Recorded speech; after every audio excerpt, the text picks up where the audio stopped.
Seguimos con el tercer vídeo de esta serie que estamos realizando sobre geobiología. En esta ocasión vamos a centrarnos en las radiaciones naturales a las que podemos estar sometidos, sin percatarnos, por ser radiaciones no visibles, de que nuestra salud puede resultar afectada. Antes de entrar en materia en las radiaciones naturales más importantes de las que debemos cuidarnos, haré algunos apuntes sobre radiaciones naturales, importantes también, pero en las que no entraremos tan a fondo. En ese sentido, sabemos que desde el cosmos recibimos radiaciones naturales gamma, que nuestro planeta Tierra, a través de la atmósfera y de su campo electromagnético, que sería como su sistema inmunológico, se encarga de neutralizar para que la vida sea posible en él. La radiación cósmica está constituida por núcleos atómicos cargados y partículas elementales que proceden del espacio exterior, cuyo origen puede ser galáctico o extragaláctico y cuya energía es muy elevada debido a su gran velocidad cercana a la de la luz. La exposición a rayos cósmicos varía en función de la latitud, es decir, es mayor en los polos que en el ecuador, varía también en función de la altitud, es mayor en las cordilleras elevadas que a nivel del mar. Por esta razón, los viajeros habituales de vuelos transoceánicos reciben una dosis anual más alta que la media a causa de su mayor exposición a los rayos cósmicos. Más allá de estas cuestiones, se trata de un tipo de radiación natural que no debiera preocuparnos. Por otro lado, la radiación solar, por ejemplo, que no afecta tanto a la vivienda, pero es importante tenerla en cuenta, en contacto con nuestra piel sabemos que puede ser nociva en función de la exposición a ella. Del sol nos llegan rayos infrarrojos, que nos proporcionan calor, básicamente, y rayos visibles, que nos proporcionan luz. La radiación solar produce efectos fisiológicos positivos, tales como estimular la síntesis de vitamina D, que previene el raquitismo y la osteoporosis, favorece la circulación sanguínea, actúa en el tratamiento de algunas dermatosis y en algunos casos estimula la síntesis de los neurotransmisores cerebrales responsables del estado anímico. Pero además sabemos que el 7% de la radiación solar que nos llega es ultravioleta. Esta radiación se subdivide en radiación ultravioleta A, más conocida como rayos UVA, y ultravioleta B. También nos llega ultravioleta C, pero esta no atraviesa la atmósfera.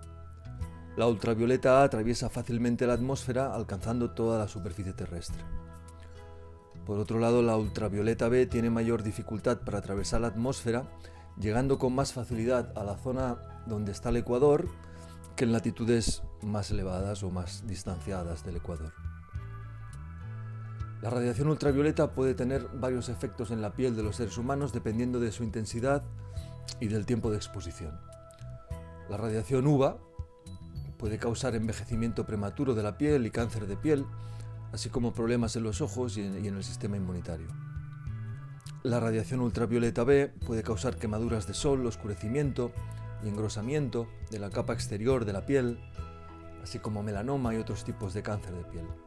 También puede causar problemas en los ojos y en el sistema inmunitario. Por tanto, es importante cuidarse de la radiación solar, pues vemos que exponerse en exceso puede traer consecuencias que podrían ser graves. De modo que la radiación gamma natural procede de la radiación cósmica por un lado y del planeta Tierra por el otro, con elementos radiactivos naturales como el potasio, el uranio, el actinio o el torio procedentes de la propia Tierra.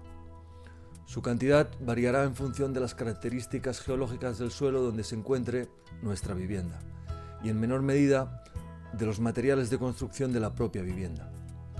Es decir, convivimos con un tipo de radiación natural radiactiva que en ambientes abiertos se dispersa en la atmósfera.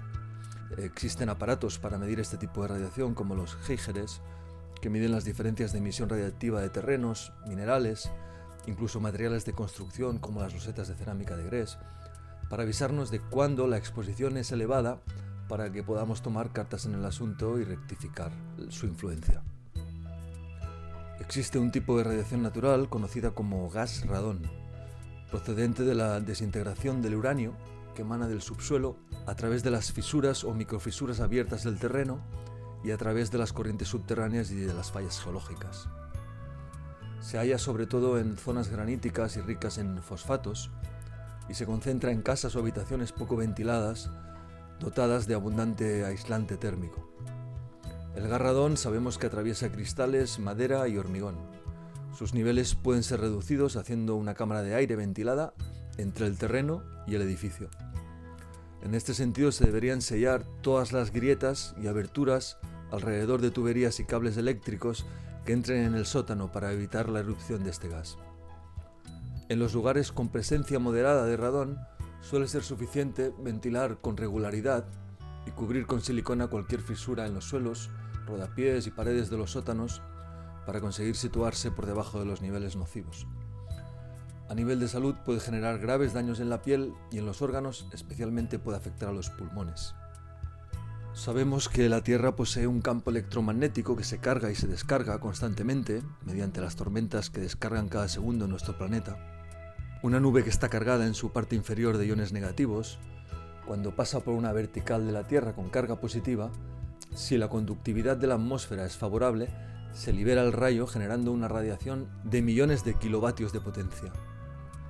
Asimismo, desde el centro de la Tierra hacia la atmósfera hay un flujo constante de corrientes magnéticas que circulan sobre todo por los puntos débiles de la estructura terrestre. Estos puntos débiles son las fallas o fisuras del terreno, las corrientes de agua subterránea, de aire subterráneo y de gas, las zonas freáticas y los depósitos de sal o minerales del subsuelo.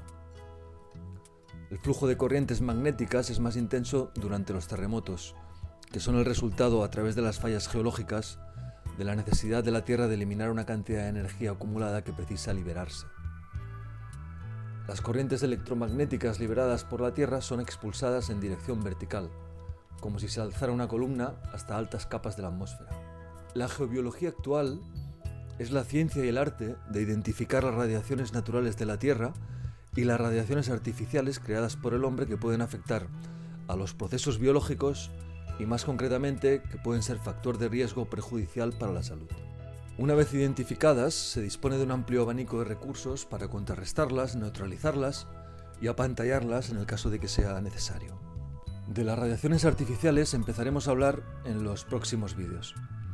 En lo referente a las radiaciones naturales, que es lo que hoy nos ocupa, la fricción de las corrientes de agua en el subsuelo y las fallas geológicas producen las zonas geopáticas más nocivas, importantes y estables que se conocen. De hecho, sus efectos pueden ser letales para la salud en función del grado de exposición a ellas. Se ha comprobado que generan distorsiones en las emisiones naturales de la radiación gamma procedentes de la corteza terrestre y también se han observado variaciones en el campo magnético de la Tierra de forma local. Teniendo en cuenta la cada vez mayor contaminación electromagnética proveniente de radiaciones artificiales de alta frecuencia, los efectos de las corrientes de agua subterránea y de las fallas geológicas en el cuerpo se acentúan más si cabe. Por otro lado, sabemos que el campo electromagnético de la Tierra transpira fundamentalmente a través de las conocidas líneas Harman y líneas Curry, que son líneas de fuerza electromagnéticas distribuidas en forma de malla por la capa de la Tierra. Las líneas Harman y Curry se ha comprobado que sobre su vertical emiten fuertes diferencias de potencial eléctrico, tanto atmosférico como terrestre, diferencias en la conductividad del suelo, variaciones de radiación gamma, diferencias en la emisión de infrarrojos emanados por el suelo y emisiones de ciertas frecuencias de ondas cortas. A nivel de salud, la radiación de estas líneas pueden ser importantes si se cruzan con corrientes de agua subterránea o con fallas geológicas.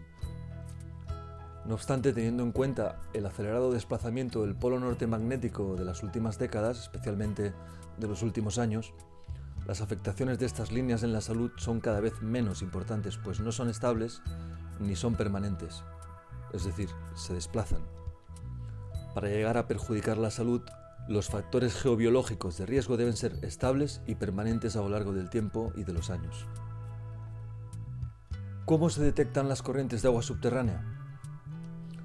A través de la historia, la localización de las corrientes de agua subterránea tuvo que realizarse empleando la radiestesia, que es una técnica tradicionalmente denominada del zahorí, que viene utilizándose desde hace miles de años para determinar el lugar donde abrir un pozo y extraer agua.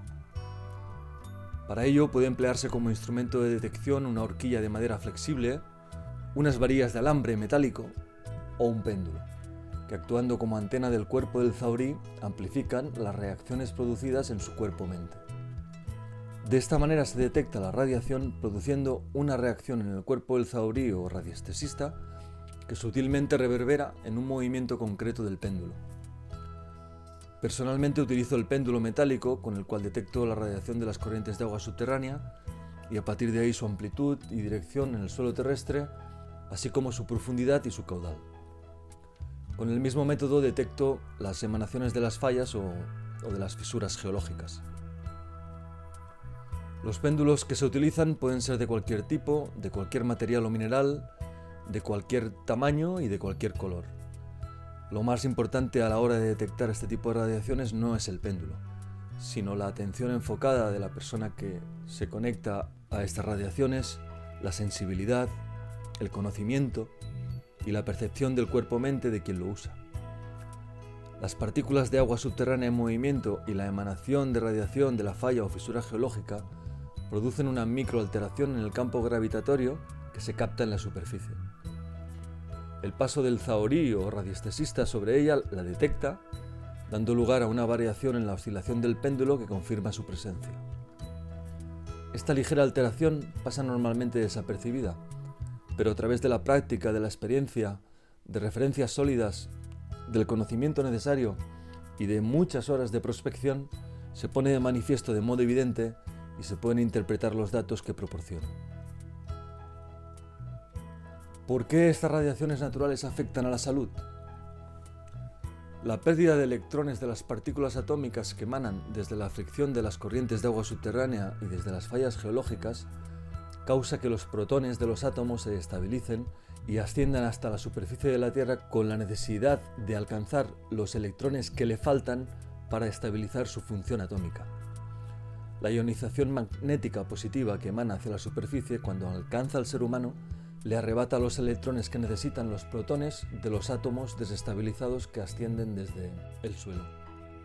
De esta forma incide directamente en el cuerpo generando radicales libres que dañan la membrana celular, desequilibran y desestructuran el organismo y su estructura atómica y debilitan el sistema inmunológico y bioquímico, bajando sus defensas y deteriorando los procesos de regeneración.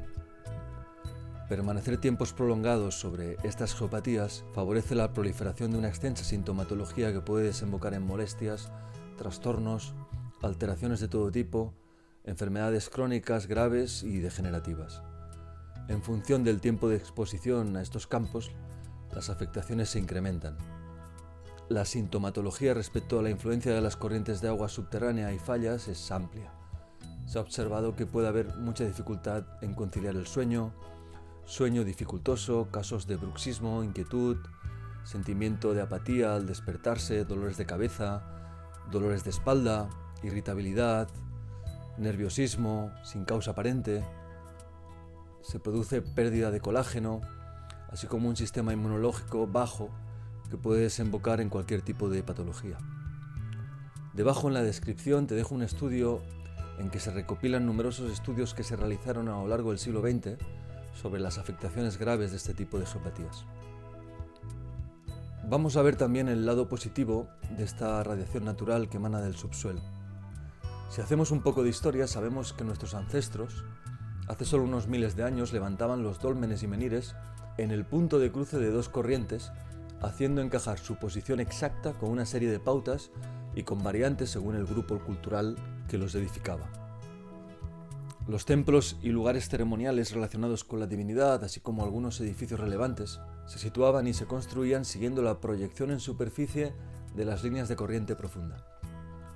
Las tumbas de personajes notables también se situaban y en muchos casos se siguen situando en la vertical de dos corrientes de agua subterránea, justamente en el cruce entre dos aguas subterráneas.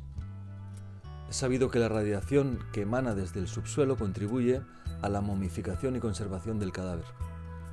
En muchos templos religiosos, estas tumbas se han situado en los transeptos de los templos, justamente sobre la vertical de un cruce de corrientes.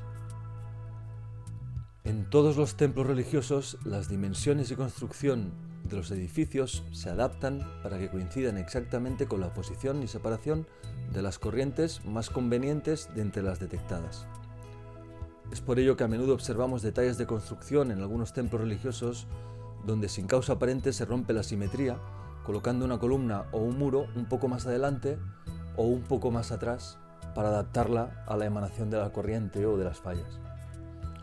Construir los muros y los apoyos arquitectónicos sobre estas corrientes parece ser que les dan una mayor solidez a lo largo de los años.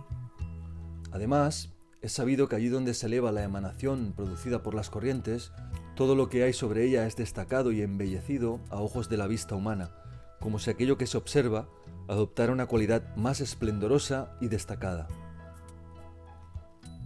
En lo que respecta al ser humano, a causa de las condiciones subatómicas que generan estas radiaciones naturales, este puede resultar beneficiado siempre y cuando se exponga en pequeñas dosis de tiempo que oscilan entre los 20 minutos y la hora. En ese lapso de tiempo pueden afectarnos positivamente, actuando como transformadores, aceleradores e inspiradores en aquellos procesos personales en que deseemos incidir y de alguna forma potenciar. Así, por ejemplo, si deseo aclararme con alguna cuestión que me confunde, o si necesito inspiración para alguna cuestión, o si simplemente siento malestar en el cuerpo, me puedo situar durante ese lapso de tiempo en la vertical de la corriente y me será de ayuda. Es importante señalar que cuando me sitúe ahí, lo tendré que hacer con una intención de relajarme y de ponerme en sintonía con la corriente. De lo contrario, si no somos conscientes de la tensión que tenemos en el cuerpo, la emanación de la corriente o falla no nos servirá de nada, porque potenciará el lugar del cuerpo que tengamos bloqueado. Por tanto, debemos situarnos con actitud relajada y meditativa para que la radiación produzca el efecto deseado. A estos lugares los antiguos brujos y chamanes les llamaban lugares de poder. Asimismo, hemos de tener en cuenta que allí donde se encuentran estas emanaciones, el ambiente energético está más excitado y activo. Por tanto, también pueden ser lugares propicios para realizar ejercicios, estiramientos, para el movimiento, para bailar, para realizar tareas activas, siempre y cuando se respeten los tiempos de exposición limitados. En el estudio geobiológico de la vivienda se localizan estas emanaciones para que los espacios destinados a permanecer más tiempo, como lugares de descanso, en dormitorios, por ejemplo, o en el comedor, donde situamos el sofá, así como los lugares de trabajo o estudio, se ubiquen fuera de las áreas perjudiciales en zonas neutras que sean favorables. En el estudio geobiológico de un terreno, por ejemplo, si hubieran zonas afectadas que no pudieran evitarse, antes de edificar se marcan estas franjas en el plano para que se puedan situar en lugares de paso de la vivienda, es decir, en lugares de poco uso o de poca permanencia como pasillos, lavabos, sanitarios, en las franjas donde se alzarán los muros de la casa o en aquellos lugares donde le podamos proporcionar un uso que nos sea beneficioso. Además de la localización y trazado de las radiaciones naturales más importantes, que son las corrientes de agua subterránea y las fallas geológicas, el estudio geobiológico también incluye un análisis de las radiaciones artificiales, es decir, la contaminación electromagnética de baja y de alta frecuencia que pudiera afectar a la vivienda. De estas radiaciones empezaremos a hablar a partir del próximo vídeo. Pues esto es todo hasta hoy. Si te ha gustado o interesado, te invito a que te suscribas al canal para que puedas seguir todo el contenido que vamos subiendo. Si has llegado hasta aquí, te lo recomiendo especialmente, te va a interesar, así que nos vemos en el próximo vídeo.